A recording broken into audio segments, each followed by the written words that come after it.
Concept को भी आपको समझना है। ठीक है, ये सारे लॉजिकली और लीक से हटके क्वेश्चंस हैं। निम्नलिखित में से कौन सा मूल दीर्घ स्वर नहीं है? जैसा कि प्यारे बच्चों आपको ये ध्यान रखना है कि यहाँ पे चारों के चारों आपको ये दीर्घ स्वर दिखाई दे रहे हैं, लेकिन ये बात कर रहा है मूल दीर्घ स्वर की। जैसे मूल स्वर होते हैं तो आपको ये ध्यान रखना है, जो मूल स्वर होते हैं प्यारे बच्चों वो होते हैं ये। तो यहाँ पूछा गया है आपसे मूल दीर्घ स्वर के ए, ई, उ और ये री। हिंदी में ये चार मूल स्वर माने जाते हैं। ऐसे यहाँ बात किसकी की है? मूल दीर्घ स्वर नहीं है। तो जब वो क्वेश्चन पूछ रहा है मूल दीर्घ स्वर, और दूसरा आपको यह ध्यान रखना है इसमें नहीं दिया है तो नहीं को आप सर्कल करोगे या नहीं को अंडरलाइन करके प्यारे दोस्तों आप तब उसका आंसर दोगे। तो यहाँ पर ये जो वर्ण बनता है ये ए और ए को मिला के बनता है, तो इसका मतलब ये तो प्यारे बच्चों यहाँ पर मूल दीर्घ स्वर हुआ, क्योंकि ये सजातीय वर्ण है जो एक जैसे वर्णों को मिला के बनता है।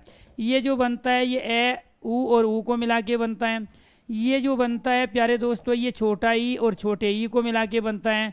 तो इसका मतलब ये हुआ कि इसमें भी ये मूल स्वर है, इसमें भी मूल स्वर है, इसमें भी मूल स्वर है, और दूसरा ये उसके जैसा ही है। तो ये क्या कहलाए प्यारे बच्चों? ये मूल दीर्घ स्वर कहलाए। लेकिन ये अपने आप में जो बनता है यहाँ पे ये जो औ बना प्यारे दोस्तों, ये ए और ऊ को मिला के बना, ये कहलाया विजातीय। ये दो अलग अलग वर्णों से मिलके बना है।